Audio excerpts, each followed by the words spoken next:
The toy store was packed with excited children running between aisles, their hands full of toys, while parents smiled at their joy. Near the entrance, a small boy stood alone. His clothes were old, and his shoes had holes, but his eyes shone with wonder. Slowly, he stepped inside, carefully touching the colorful toys. He picked up a small red car, tracing its details with his fingers, completely lost in the moment. Before he could take another step, a sharp voice interrupted him. "Hey! Put that down." A tall salesman marched toward him, his face filled with irritation. "You don't belong here." The boy's hands trembled as he placed the toy back.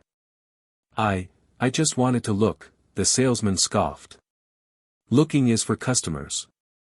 Now get out." He grabbed the boy's arm and dragged him toward the door. Just as the boy was about to be thrown out, a strong hand gripped the salesman's wrist.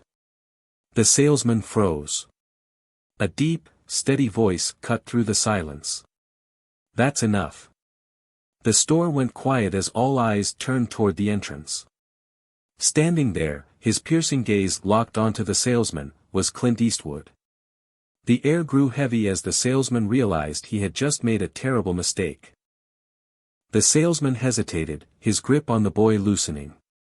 "Yes, sir, this kid, he doesn't belong here," he stammered. Clint Eastwood didn't blink. "And who decides that?" "You." His voice was calm, yet it carried a weight that made the entire store silent. The boy looked up at Clint, his eyes wide with surprise. "I just wanted to see the toys," he whispered. Clint bent down to the boy's level. "You like cars, kid?" The boy nodded slowly. Clint reached into his pocket, pulling out his wallet. He took out a few crisp bills and placed them in the boy's hand. "Then go pick one." The boy gasped, staring at the money in disbelief. The salesman's face turned pale. "Yes, sir, you don't have to," Clint's gaze snapped back to him. "And you don't have to decide who deserves kindness." The salesman swallowed hard, taking a step back.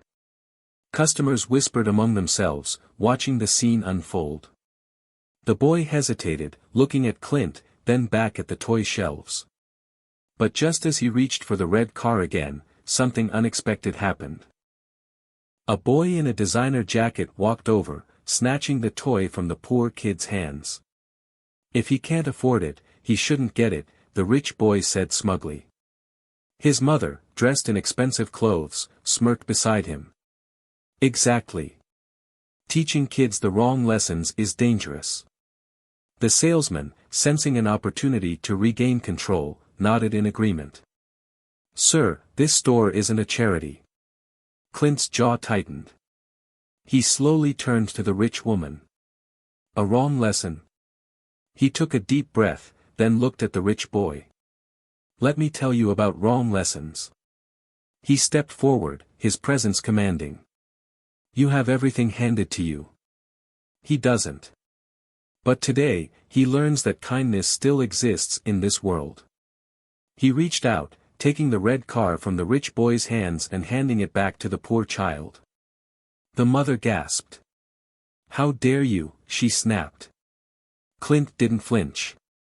"How dare you teach your son that wealth gives him the right to treat people like dirt?" The rich boy looked down, suddenly ashamed. The store manager rushed over, unsure of what to do. But before he could intervene, the poor boy did something that left everyone stunned. The poor boy clutched the red car in his small hands, staring at Clint with teary eyes. Then, to everyone's shock, he turned back to the rich boy and held the toy out. "You can have it," he said softly. Gasps echoed through the store. The rich boy hesitated, his fingers twitching. For the first time, he didn't look smug, he looked guilty.